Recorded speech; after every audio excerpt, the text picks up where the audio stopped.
Everyone, তো আগের পার্টের মিনি ভ্লগে তোমাদেরকে তো দেখিয়েছিলাম যে আমরা বারুইপুর মিলন মেলাতে এসেছি।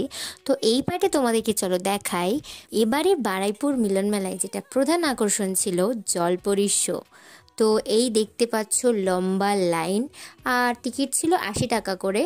তো চলো এবার ভিতরে যাওয়া যাক। আর ভিতরে যাওয়া মাত্রই দেখলাম যে দেখো কত সুন্দর করে চারিদিকটা সাজানো, আর তারপরেই চলে আসে দেখো সুন্দরী মারমেড। আর আমি কিন্তু ফার্স্ট টাইম এই ধরনের মারমেড শো দেখছি আর কি। আমার কিন্তু সত্যি বলতে ভীষণ ভালো লেগেছে। তোমরা কারা কারা এবারে বারুইপুর মিলন মেলা গিয়ে জলপরী শো দেখেছো আমাকে কিন্তু অবশ্যই জানিও। আর এখানে দেখো সবাই যে যার মতো মারমেডের সাথে ছবি ভিডিও এসব তুলছিল। আর দেখো আমিও কয়েকটা ভিডিও করেছি মারমেডের সাথে।